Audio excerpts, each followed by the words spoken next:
Hello everyone, I am सुगम। Welcome back. तो कैसे हो आप सब? आई होप आप सब अच्छे होंगे। स्वागत है आप सभी का आपके अपनी एसपी स्टडी यूट्यूब चैनल पर। तो गाइस, आज हम आपके लेकर आए हैं प्रेजेंट इंडेफिनिट टेंस। आज हम आपको बताएंगे आखिर प्रेजेंट इंडेफिनिट टेंस है क्या, इसको हम किस तरह बनाते, इसको बनाने का हमारा स्ट्रक्चर क्या होगा।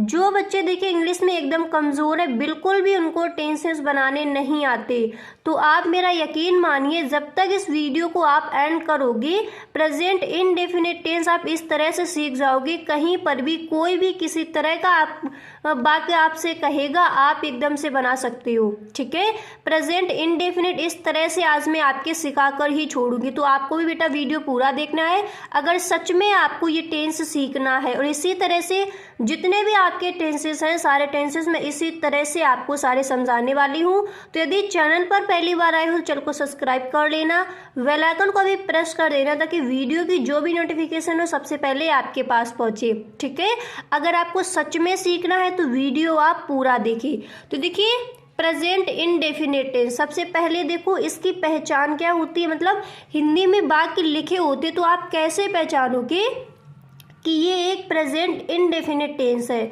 और देखिए यहाँ पर समझिए जो टेंस है इसके प्रकार कौन कौन से होती है, टेंस की डेफिनेशन क्या होती है, टेंस क्या है, यानी वाक्य हम किसे कहते हैं, तो इन सब पर हम डिस्कस कर चुके हैं। अगर आपने वो वीडियो नहीं देखा है तो उस वीडियो का लिंक हम आपको डिस्क्रिप्शन बॉक्स में दे देंगे, वहां से आप देख सकते हो। ठीक है, यहाँ पर हम आपको बताएंगे प्रेजेंट इंडेफिनिट टेंस क्या है।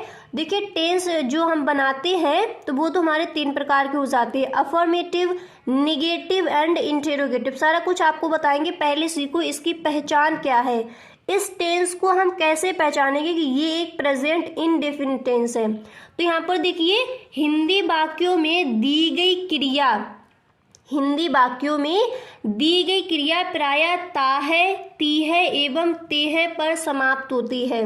मतलब अगर आप जैसे आपके टेंस है तो वो टेंस अगर एंड में आपको ता है, ती है, ते है, ता हूँ, ये शब्द अगर आपको मिलते हैं तो वो हमारा किसके अंतर्गत आता है, प्रेजेंट इंडेफिनिट टेंस के अंतर्गत। अब यहाँ पर देखिए इसको बनाने के हमारे नियम क्या होते हैं, पहले हम उसको समझेंगे। तो सबसे पहले हम अंग्रेजी लगाते हैं सब्जेक्ट की। तो सब्जेक्ट क्या होते हैं, सब्जेक्ट हम किसे कहेंगे समझिए। देखिए ही, शी, इट, नेम, इसके बाद आई, वी, दे, यू, ये होते हैं हमारे सब्जेक्ट। ठीक है, ही मतलब वह, शी मतलब लड़की के लिए लगाते हैं, ही लड़के के लिए, इट मतलब ये हो जाएगा नेम यानी किसी का नाम, आई मतलब मैं, वी मतलब हम, दे मतलब वे, और यू मतलब तुम, ये हो जाएंगे इनकी हिंदी। तो यही हमारे जो है ये होते हैं हमारे सब्जेक्ट। ठीक है, तो सबसे पहले हम लगाते हैं सब्जेक्ट की अंग्रेजी। ठीक है, उसके बाद वर्ब का फर्स्ट फॉर्म, जो हमारी वर्ब जैसे खाते हैं, पीते हैं, उठते हैं, बैठते हैं, नाचते हैं, कूदते हैं, तो ये सब क्या होती है, वर्ब होती है। तो सबसे पहले इसको हम हिंदी में बोलते हैं कर्ता। ठीक है, तो सबसे पहले सब्जेक्ट, उसके बाद हम अंग्रेजी लगाएंगे वर्ब की, और वर्ब की कौन सी फॉर्म आएगी, फर्स्ट फॉर्म। इसके बाद हम रखते हैं ऑब्जेक्ट, यानी सबसे पहले जो हमारा कर्ता है ये सारे, ये कोई सा भी यहाँ पर सब्जेक्ट दिया गया है उसकी अंग्रेजी, उसके बाद हम वर्ब लगाएंगे। ठीक है, वर्ब की अंग्रेजी, जैसे वर्ब क्या होगी, क्रिया किसे कहेंगे, जैसा कि मैंने अभी आपको बताया खाता, पीता, सोता, जागता, नाचता, कूदता, ये सब होते हैं वर्ब। ठीक है, तो सबसे पहले सब्जेक्ट, फिर वर्ब जो दिया गया उसकी अंग्रेजी लगाएंगे, उसके बाद जो हमें ऑब्जेक्ट दिया गया है उसकी अंग्रेजी लगाएंगे। अब यहाँ पर आप एक चीज समझिए, देखिए ही, शी, इट, नेम, ये होते हैं हमारे सिंगुलर सब्जेक्ट। ठीक है, और आई, वी, दे, यू, ये होते हैं हमारे प्लूरल सब्जेक्ट। सिंगुलर सब्जेक्ट किसे कहेंगे हम, सिंगुलर यानी एक वचन, और प्लूरल क्या हो जाएगा, बहुवचन। ठीक है, तो जो सिंगुलर सब्जेक्ट ये हमारे दिए गए हैं ही, शी, इट, नेम, ये होते हैं सिंगुलर सब्जेक्ट। तो सिंगुलर सब्जेक्ट के साथ जो हमारी वर्ब है, तो वर्ब में हम क्या करते हैं, एस या फिर ई एस लगाते हैं। ठीक है, एस या फिर ईएस लगाएंगे। और आई वी दे यू मतलब जो हमारे सब्जेक्ट इधर आएंगे, अगर हमारे सब्जेक्ट ये आते हैं जैसे आई वी दे यू है सब्जेक्ट, तो फिर हम जो हमारी वर्ब है उसमें एस या फिर ईएस नहीं लगाएंगे। अगर ही शी इट नेम दिया गया है तो फिर उसमें हम एस या फिर ईएस लगाते हैं, ठीक है। और यहाँ पर देखिए समझिए, कहीं पर भी आपको कोई भी चीज़ जैसे समझ में नहीं आई है तो अभी आप हमें कमेंट बॉक्स में लिखकर बताएं। जितने भी आपकी प्रॉब्लम्स होंगी, कहीं पर भी आपको कोई दिक्कत होगी तो नेक्स्ट वीडियो में आपके लिए बनाऊंगी, उसमें पूरा मैं आपको समझाऊंगी। कहीं पर भी अगर आपको कोई भी चीज़ जैसे मुझसे छूट जाए और आपको समझ में ना आए तो आप बेझिझक मुझसे पूछ सकते हो, ठीक है। तो यहाँ पर देखिए, अब इस वाक्य को देखिए, जैसे मैंने कहा बे सोते हैं, ठीक है, बे सोते हैं, तो बे ये क्या है, ये मैंने अभी आपको बताया, ये क्या है हमारा, ये है सब्जेक्ट। बे क्या है, सब्जेक्ट है। और ये सब्जेक्ट कैसा है, इधर आ जाइए, देखिए ये होते हैं singular subject. He she it name singular, I we they you plural. तो देखिए आई वी दे यू, तो ये कौन सा वाला है, दे की हिंदी क्या होती है, वे। तो दे हो गया यहाँ पर। तो हम वर्ब जो हमारी है, वर्ब में हम एस या फिर ईएस नहीं लगाते, यानी जो हमारे प्लूरल सब्जेक्ट है तो हम वर्ब में एस ईएस नहीं लगाएंगे। अगर हमारे सिंगुलर सब्जेक्ट दिए गए हैं तो फिर उसमें हम एस या फिर ईएस लगाते हैं। ओके, इतना समझ आ गया। तो जैसे बे सोते हैं तो सिंपल से हम इसको बना देंगे। सबसे पहले हमें सब्जेक्ट रखना है दे, इसके बाद हमें वर्ब का जो हमारा फर्स्ट फॉर्म है, जैसी वर्ब है उसी तरह से हमें रख देनी है। तो क्या हो जाएगा, दे स्लीप, बे सोते हैं, दे स्लीप। यहाँ पर ऑब्जेक्ट दिया नहीं गया है, अगर ऑब्जेक्ट होता तो फिर हम उसकी अंग्रेजी लगाते। अच्छे से क्लियर हुआ किस तरह से इस टेंस को बनाया। और ये कौन सा टेंस है, प्रेजेंट इंडेफिनिट टेंस है, कैसे हमने जाना। तो एंड में देखिए सोते हैं, यानी एंड में हमें ता है, ती है, ते है, ताहू, अगर ये शब्द मिलते हैं और उनसे हमारा जो वाक्य है वो समाप्ति गुण इन शब्दों से हो रहा है तो वो हमारे हो जाते हैं प्रेजेंट इंडेफिनिट टेंस, ठीक है। अब इसके बाद यहाँ पर देखिए नेक्स्ट टेंस देखिए, जैसे हमने कहा कि मंजू गाना गाती है, तो मंजू क्या है, किसी का नेम है। तो हमने आपको बताया ही शी इट नेम, ये हो जाएंगे इधर हमारे सिंगुलर सब्जेक्ट। और सिंगुलर सब्जेक्ट के साथ जो हमारी वर्ब है, जो हम वर्ब की फर्स्ट फॉर्म लगाएंगे, तो वर्ब की फर्स्ट फॉर्म में एस या फिर ईएस लगाना होता है हमें, ठीक है। तो जैसे हमने कहा मंजू गाना गाती है, तो किस तरह आप बनाओगे, सबसे पहले रखो सब्जेक्ट, तो सब्जेक्ट क्या हो गया, मंजू। इसके बाद हमें रखनी होती है वर्ब, और वर्ब की कौन सी फॉर्म आएगी, फर्स्ट फॉर्म, वीवर लिखा है फर्स्ट फॉर्म, तो हमने रख दी सिंग। और इसमें हमें क्या करना है, अगर हमारा सब्जेक्ट ये सिंगुलर है तो फिर उसमें हमें ऐसे या फिर यस लगाना है। तो मंजू सिंग्स अ सॉन्ग, आ यहाँ पर क्या है, आर्टिकल है, और सॉन्ग यहाँ पर ये हो जाएगा हमारा ऑब्जेक्ट। तो subject plus V1 plus object हो गया Manju sings a song, okay. अब इसके बाद देखिए यहाँ पर हमने नेक्स्ट सेंटेंस लिया कि वह आम खाता, जैसे हमने इतने सेंटेंसेस बनाए। और देखिए इसी तरह से जैसे मैंने कहा वे सोते हैं, तो फिर आप बनाओ वे रोते हैं, वे नाचते हैं, वे खाते हैं, वे कूदते हैं, ठीक है। इसी तरह से कई सारे सेंटेंसेस आपको बनाने हैं। आपको ध्यान रखना है कि ये आपका सब्जेक्ट कैसा है, प्लूरल है, तो इसमें जो आपकी वर्ब होगी उसमें ऐसा यस नहीं लगाना है, सिंपल सा वर्ब का फर्स्ट फॉर्म रखना है। और अगर ऑब्जेक्ट दिया गया फिर आपको ऑब्जेक्ट की अंग्रेजी लगा देनी है आगे, ठीक है। इस तरह से आप बनाओगी। अब इसके बाद देखिए नेक्स्ट है यहाँ पर वह आम खाता है, ओके, वह आम खाता है।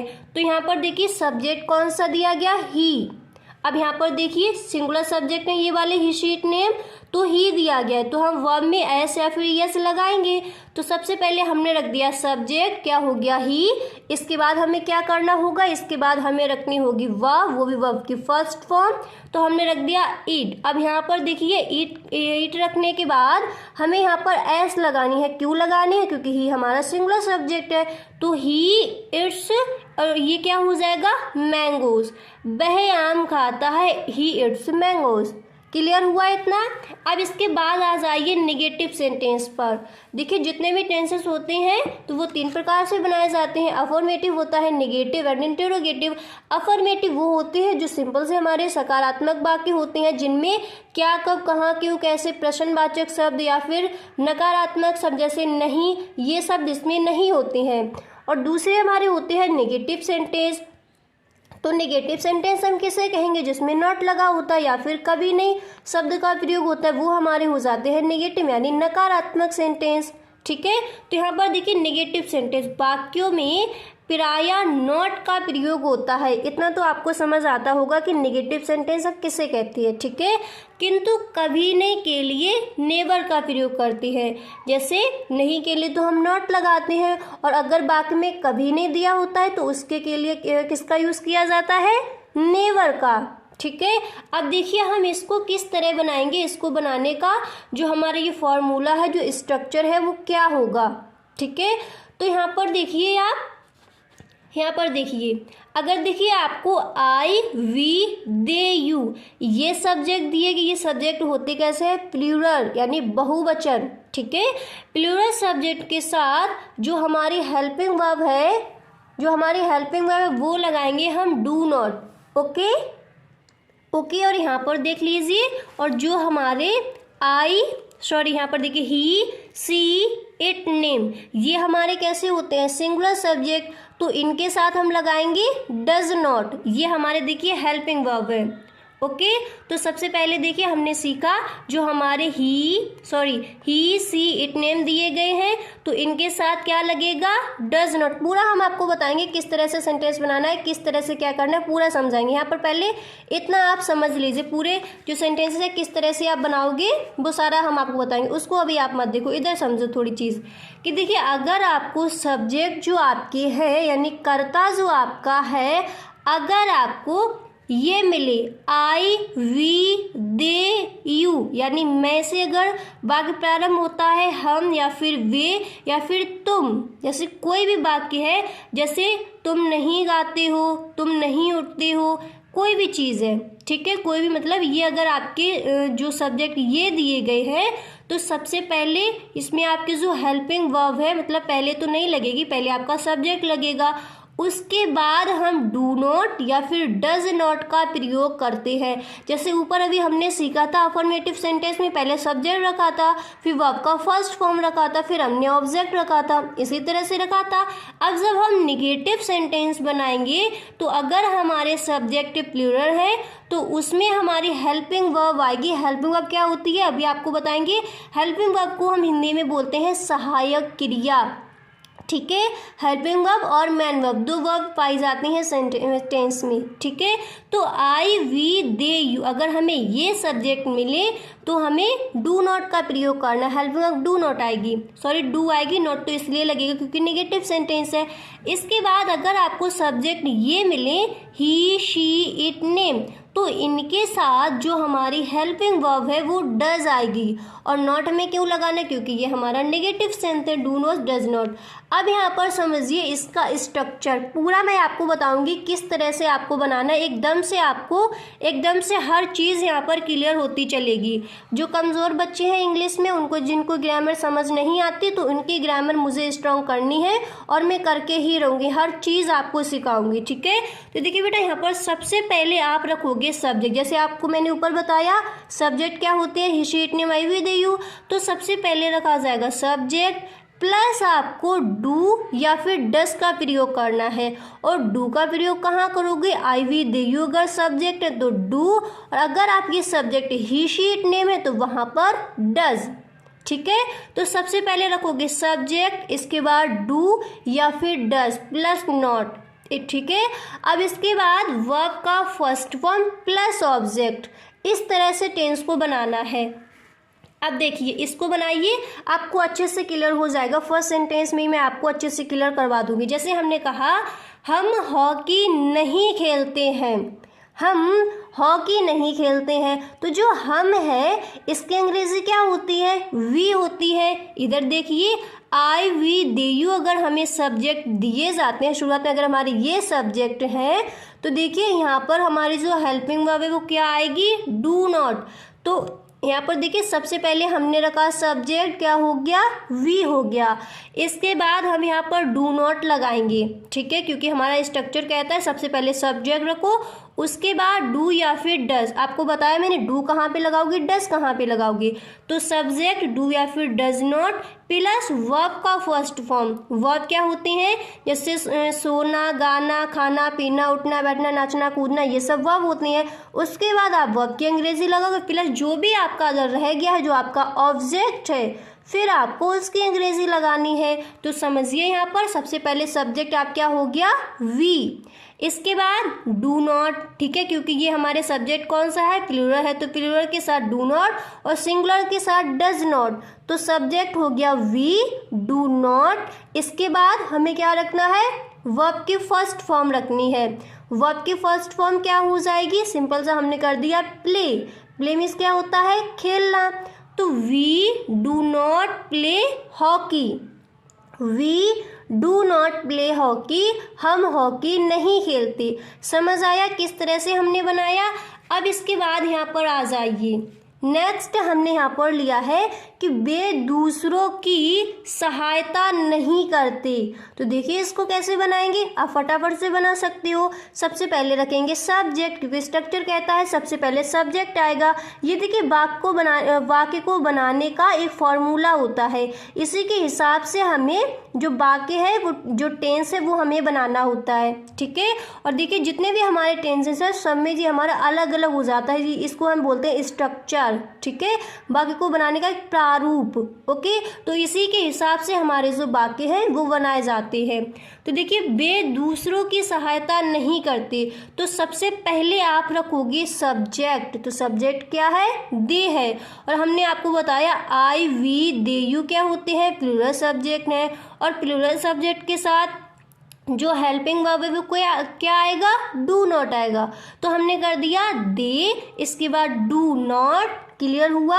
उसके बाद क्या करना है, देखिए डू नॉट कर दिया, डज नॉट नहीं लगेगा। अगर हमें यहाँ पर ही, शी, इट, नेम अगर यहाँ पर सब्जेक्ट होता तो हम यहाँ पर डज नॉट लगाते। सब्जेक्ट क्या दिया गया है, दे दिया गया है, तो यहाँ पर हमने डू नॉट कर दिया। तो सब्जेक्ट हो गया डू नॉट प्लस वर्ब का फर्स्ट फॉर्म। तो जैसे हमारी वर्ब है उसी की अंग्रेजी लगा देना। फर्स्ट फॉर्म का मतलब है जिस तरह की आपकी वर्ब है उसकी अंग्रेजी सिंपल सी लगा दो। अगर आपको फॉर्म नहीं आते वो भी हम आपको सिखा देंगे। तो दे डू नॉट हेल्प, उसके बाद जो आपका ऑब्जेक्ट है, तो ऑब्जेक्ट क्या हो जाएगा, अदर्स, ठीक है, यानी दूसरों की। तो वे दूसरों की सहायता नहीं करते हैं। आप क्या बनाओगे टेंस को, they do not help others, they do not help others, वे दूसरों की सहायता नहीं करते। क्लियर हुआ। अब देखिए यहाँ पर मैंने आपको बताया था कि कभी नहीं के लिए हम नेवर का प्रयोग करते हैं, इसमें डू नॉट या फिर डज नॉट का प्रयोग नहीं होगा, सिंपल सा नेवर का प्रयोग किया जाता है। तो इसीलिए मैंने एक टेंस यहाँ पर ले लिया। देखिए मैं कभी नहीं रोता हूँ, तो इसको आप क्या बनाओगे, आई नेवर वीप, वीप मतलब रोना। तो सबसे पहले हो गया सब्जेक्ट प्लस नेवर, जैसे यहाँ पर हम करते थे डू नॉट डज नॉट का यूज़ करते थे, तो यहाँ पर कभी नहीं वर्ड आया तो कभी नहीं के लिए मैंने आपको बताया नेवर का यूज़ करोगे। तो यहाँ पर सिंपल सा सब्जेक्ट रख दोगे आई, उसके बाद जो हमारा ये दिया गया इसकी जगह क्या हो जाएगा, नेबर प्लस वर्ब का फर्स्ट फॉर्म वीप। यहाँ पर ऑब्जेक्ट दिया नहीं गया, नहीं तो हम ऑब्जेक्ट भी रख देते। तो आई नेवर वीप, मैं कभी नहीं रोता हूँ। अब मैंने यहाँ पर बनाया मैं कभी नहीं रोता हूँ, तो आप इसी तरह से अपने कई सारे सेंटेंसेस बना सकते हो। जैसे मैं कभी नहीं हंसता हूँ, मैं कभी नहीं सोता हूँ, मैं कभी नहीं जाता हूँ, मैं कभी नहीं आता हूँ। बहुत सारे सेंटेंसेस इसी तरह से आप प्रैक्टिस करो, तो इससे आपको क्या होगा, आपको बोलने में भी आसानी होगी। कभी आप इन सेंटेंस को इंग्लिश में बोलना चाहते हो तो फिर आप बोल सकते हो। अब हमारे आते हैं इंटेरोगेटिव सेंटेंस। इतना आपने सीखा कि अफर्मेटिव सेंटेंस किस तरह बनाएंगे, निगेटिव सेंटेंस किस तरह बनाएंगे। अब हम सीखेंगे कि इंटेरोगेटिव सेंटेंस हम किस तरह बनाएंगे। तो यहाँ पर देखिए इंटेरोगेटिव सेंटेंस बनाने के कुछ नियम है। अब यहाँ पर मैं आपको बताऊँ, देखिए जो इंटेरोगेटिव की हिंदी क्या होती है, प्रश्नवाचक। तो जो प्रश्नवाचक वाक्य होते हैं वो हमारे दो प्रकार के होते हैं। एक प्रकार के हमारे वाक्य वो होते हैं जिनमें हमें जैसे क्या शब्द जो है वो प्रारंभ में देखने को मिलता है, होते हैं ना। और एक प्रकार के वाक्य हमारे वो हो जाते हैं जिनमें हमें जैसे क्या, कब, कहाँ, क्यों, कैसे, तो जो हमारे ये प्रश्नवाचक शब्द है, क्वेश्चन वर्ड है, वो हमें बीच में देखने को मिलते हैं। तो ये दोनों जो हमारे टेंस हैं, दोनों सेंटेंस को हम अलग अलग तरह से बनाते हैं। तो दोनों प्रकार के सेंटेंस को हम समझाएंगे, यानी प्रेजेंट इंडेफिनिट टेंस में आपको पूरा समझा दूंगी कि इसके अफर्मेटिव, नेगेटिव, इंटेरोगेटिव सेंटेंसेस को आप कैसे बनाओगे और लाइफ में कभी भी ना भूलो। इस तरह से सिखा के आज मैं आपको छोड़ूंगी। तो यहाँ पर आप देख लीजिए, पहले यहाँ पर कुछ रूल है उनको पढ़िए। जो मैंने आपको बताया वही रूल यहाँ पर दोबारा से दिए गए हैं। तो देखिए, पढ़िए। यदि प्रश्नवाचक शब्द वाक्य के प्रारंभ में हो, यदि प्रश्नवाचक शब्द वाक्य के प्रारंभ में हो तो क्या शब्द का अनुवाद नहीं करते, यानी जो क्या शब्द हमें दिया गया, यदि प्रारंभ में दिया गया है, जैसे हमें हम सेंटेंसेस आपको पढ़ के बताते हैं। जैसे हमें दिया गया क्या तुम पत्र लिखते हो, तो आप इस तरह नहीं बनाओगे। क्या अगर प्रारंभ में दिया है तो इसके अंग्रेजी हम व्हाट लगा दे, इस तरह से नहीं बनेगा। यदि प्रश्नवाचक शब्द वाक्य के प्रारंभ में हो तो क्या शब्द का अनुवाद नहीं करते, सब्जेक्ट के अनुसार डू या फिर डज। सबसे पहले क्या होगा, डू या फिर डज। ये क्या है, ये है हमारे हेल्पिंग वर्ब। तो सबसे पहले हम डू या फिर डज का प्रयोग करते हैं। पूरा हम आपको बताएंगे, बिल्कुल भी आप यहाँ पर टेंशन मत लीजिए, तो सिर्फ आप समझ लीजिए। अभी हम आपको बताएंगे किस तरह से आपको टेंसेस बनाने, किस तरह से दोनों टेंसेस आपके बनेंगे, पूरा आपको बताया जाएगा। यहाँ पर देखिए, नेक्स्ट रूल यहाँ पर कहता है यदि प्रश्नवाचक शब्द क्या, क्यों, कब, कहाँ, कैसे आदि वाक्य के बीच में हो तो उसकी अंग्रेजी पहले लगाते हैं तथा डू या फिर डज का प्रयोग बाद में करते हैं। उसके बाद मतलब डू या फिर डज का प्रयोग किया जाता है। तो इतना आपको समझ आया कि जो हमारे इंटेरोगेटिव सेंटेंस होते हैं वो दो प्रकार के होते हैं। कौन कौन से दो प्रकार हैं? पहले हमारे टेंस वो होते हैं जिनमें हमें क्या शब्द सेंटेंस के प्रारंभ में मिलता है, और सेकंड टाइप्स के वो हो जाते हैं जिनमें हमें क्या, कब, कहाँ, क्यों, कैसे, यानी जो भी हमारे क्वेश्चन वर्ड है, प्रश्नवाचक शब्द है, वो हमें वाक्य के बीच में देखने को मिलते हैं। सिर्फ आप इतना समझो, यहाँ पर दो प्रकार के होते हैं और वो किस तरह के होते हैं, क्या शब्द प्रारंभ में या फिर WH फैमिली के वर्ड सेंटेंस के बीच में मिलते हैं। अब यहाँ पर सीखो, जो आपके फर्स्ट टाइप के ये वाले सेंटेंस है, अगर हमें क्या शब्द प्रारंभ में मिलता है तो फिर उनको हम कैसे बनाएंगे, ठीक है। तो देखो, पूरा हम आपको समझाएंगे, बिल्कुल भी आपको घबराने की ज़रूरत नहीं है कि हम किस तरह सीखेंगे, पूरा आपको यहाँ पर सिखाया जाएगा। अब यहाँ पर आप देखिए, यहाँ पर समझिए। पहले आप इधर आ जाइए। आई, वी, दे, यू, ये हमारे क्या है, प्लूरल सब्जेक्ट हैं। तो देखिए यहाँ पर मैंने पी बना दी क्योंकि ये हमारे हैं plural subject. He, she, it, name, ये है हमारे सिंगुलर सब्जेक्ट। इतना क्लियर हुआ? अभी मैंने आपको बताया था कि अगर हमारा प्लूरल सब्जेक्ट दिया गया है, जैसे आई, वी, दे, यू, तो प्लूरल सब्जेक्ट के साथ हेल्पिंग वर्ब क्या आएगा, डू आएगा।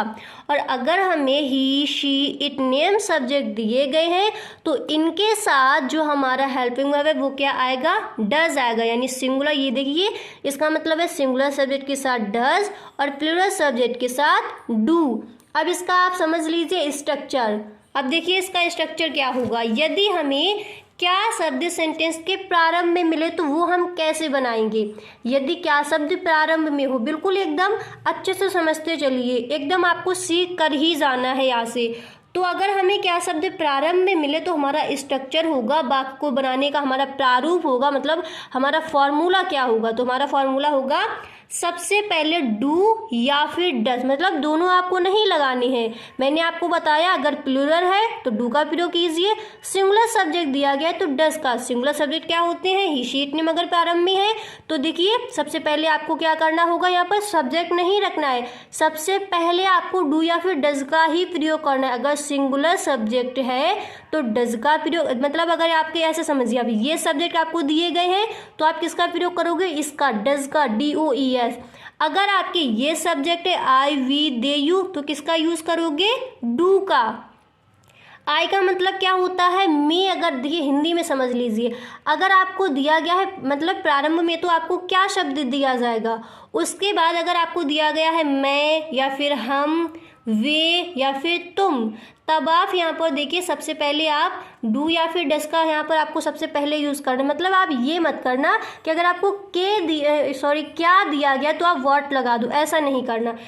अच्छे से आप समझिए, पूरा मैं आपको समझाऊंगी। अगर आपको मैं, हम, बे और तुम दिया गया है, जैसे क्या के बाद जो आपके शब्द हैं ये दिए गए हैं, तो सबसे पहले आप क्या अंग्रेजी लगाओगे, डू लगाओगे, ठीक है।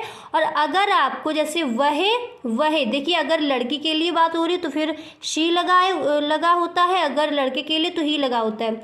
इट नेम, अगर आपको ये सब्जेक्ट है मतलब वह ये या फिर किसी का नेम, ठीक है, अगर ये सब्जेक्ट है तो फिर आप सबसे पहले किसकी अंग्रेजी लगाओगे, डज लगाओगे, सबसे पहले ये करोगे आप। अब यहाँ पर देखिए सबसे पहले डू या फिर डज, प्लस आपको सब्जेक्ट रखना है, ठीक है। सब्जेक्ट क्या होते हैं, यही आपके सब्जेक्ट होते हैं, ठीक है, इनकी अंग्रेजी लगानी है।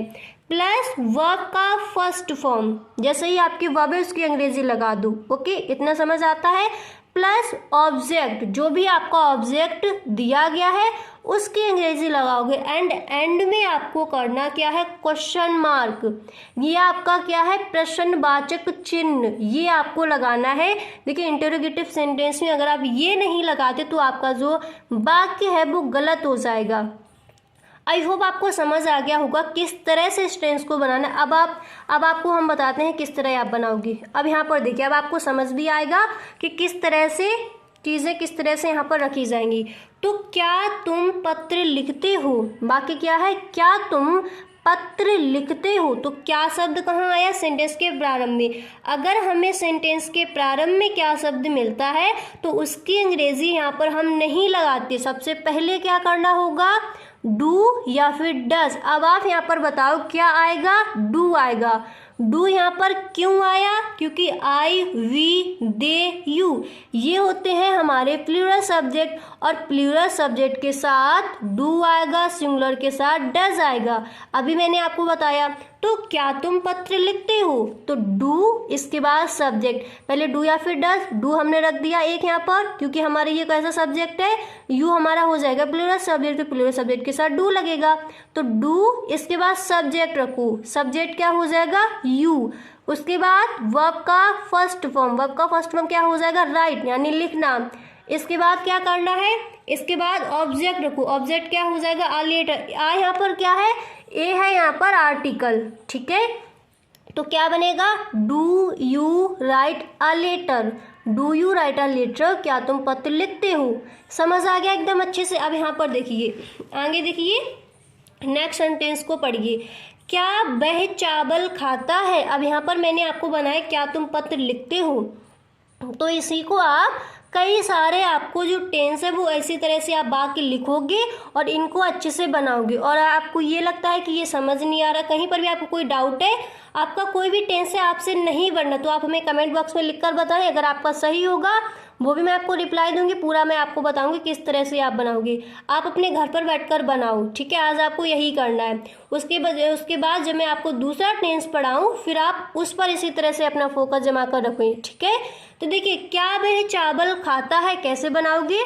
अब वह, पहले आप सब्जेक्ट देखिए, सब्जेक्ट हमारा सिंगुलर है या फिर प्लूरल है, हमने आपको बताया he, she, it, name, singular subject. तो सिंगुलर सब्जेक्ट के साथ क्या आएगा, डज आएगा। तो सबसे पहले जैसे क्या शब्द अगर प्रारंभ में है तो सबसे पहले डू या फिर डज, तो क्या हो जाएगा, डज। इसके बाद सब्जेक्ट रख दो ही, उसके बाद वर्ब का फर्स्ट फॉर्म रख दो ईट, उसके बाद जो भी हमारा ऑब्जेक्ट है वो रख दो, क्या हो गया, राइस। तो डज ही ईट राइस, क्या वह चावल खाता है, क्लियर हो गया। अब यहाँ पर आ जाइए, जो हमारे सेकंड टाइप के सेंटेंस थे, यानी अगर हमें WH फैमिली के वर्ड सेंटेंस के बीच में मिले तो उनको हम कैसे बनाएंगे, मतलब क्या, कब, कहाँ, क्यों, कैसे, अगर बीच में मिलते हैं तो उनको कैसे बनाया जाएगा। तो यहाँ पर देखिए, सबसे पहले आप रखोगे क्वेश्चन वर्ड, क्वेश्चन वर्ड समझते हो, प्रश्नवाचक चिन्ह जैसे क्या, कब, कहाँ, क्यों, कैसे, ये होते हैं प्रश्नवाचक शब्द। सबसे पहले प्रश्नवाचक शब्द की अंग्रेजी लगाओगे अगर ये शब्द क्या, कब, कहाँ, क्यों, कैसे बीच में मिलते हैं।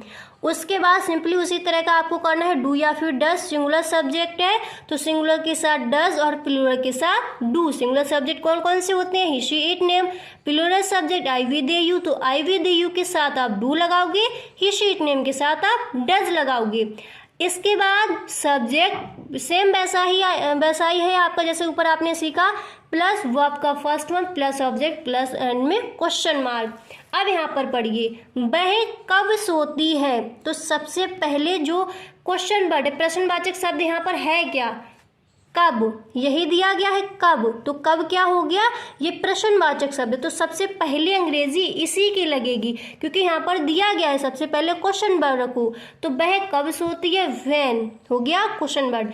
फिर हमें डू या फिर डज, तो वह क्या है, ये है हमारा सिंगुलर सब्जेक्ट, ठीक है, ही हमारा क्या हो जाता है सिंगुलर, सॉरी सी यहाँ पर लगेगा, लड़की की बात हो रही है तो शी, तो सी हमारा कैसा है सिंगुलर सब्जेक्ट, और सिंगुलर सब्जेक्ट के साथ हमने अभी आपको बताया आप डज लगाओगे। तो स्ट्रक्चर को देखो, क्वेश्चन वर्ड हमने कर दिया, डू या फिर डज, क्या लगेगा डज, तो व्हेन डज। सब्जेक्ट क्या हो जाएगा शी, इसके बाद वर्ब का फर्स्ट वर्ब क्या हो गया स्लीप, ऑब्जेक्ट है नहीं तो ऑब्जेक्ट की भी अंग्रेजी लगा देते, तो क्या हो जाएगा when does she sleep. Clear. इसके बाद अगला देख लीजिए, अगला यहाँ पर आपका दिया गया है कि वे स्कूल कब जाते हैं, वे स्कूल कब जाते हैं, तो किस तरह से बनाओगे, सबसे पहले क्वेश्चन वर्ड क्या दिया गया है, कब दिया गया है, तो यहाँ पर हो जाएगा व्हेन, ठीक है, कब की अंग्रेजी क्या हो जाएगी व्हेन हो जाएगी। देखिए कब की अंग्रेजी क्या हो जाएगी व्हेन हो जाएगी। जो हमारा क्वेश्चन वर्ड है सबसे पहले यानी प्रश्नवाचक शब्द की अंग्रेजी लगाते हैं अगर हमें क्या, कब, कहाँ, क्यों, कैसे बीच में मिले, ठीक है, तो कब की अंग्रेजी हो गई व्हेन। इसके बाद डू या फिर डज लगाओगे तो यहाँ पर क्या लगेगा डू लगेगा क्योंकि सब्जेक्ट क्या है दे है, और दे कैसा सब्जेक्ट है बहुवचन यानी प्लूरल सब्जेक्ट है, तो प्लूरल सब्जेक्ट के साथ डू लगता है, सिंगुलर सब्जेक्ट के साथ डज लगता है, तो व्हेन डू। इसके बाद सब्जेक्ट क्या हो गया दे, इसके बाद वर्ब हो जाएगा गो, यहाँ पर टू लगेगा क्योंकि गो के साथ टू आता है, फिर इसके बाद ऑब्जेक्ट हो जाएगा स्कूल, एंड में हमें क्वेश्चन मार्क लगा देना है। एकदम से क्लियर हुआ। तो वे स्कूल कब जाते हैं, यहाँ से देखिए क्वेश्चन वर्ड व्हेन, डू या फिर डज क्या आएगा डू आएगा क्योंकि ये कैसा सब्जेक्ट है प्लूरल है, तो व्हेन डू सब्जेक्ट हो गया दे, वर्ब का फर्स्ट फॉर्म गो, टू लग जाएगा, ऑब्जेक्ट हो गया स्कूल, एंड में हो गया क्वेश्चन मार्क। एकदम से क्लियर। तो क्या बन जाएगा when do they go to school, they school कब जाते हैं। ओके तो आपको अच्छे से क्लियर हो गया कि प्रेजेंट इंडेफिनिट टेंस आप किस तरह से बनाओगे। तो इस वीडियो को मैंने बहुत ही मेहनत से बनाया और पूरी अपनी मेहनत लगा दी कि आपको अच्छे से समझ आ जाए कि आखिर ये प्रेजेंट इंडेफिनिट टेंस है क्या, अफर्मेटिव क्या है, नेगेटिव क्या है, इंटेरोगेटिव क्या है, पूरा मैंने आपको समझा दिया। तो अगर वीडियो पसंद आया हो तो आप एक लाइक ज़रूर कर दें। Okay, thank you so much.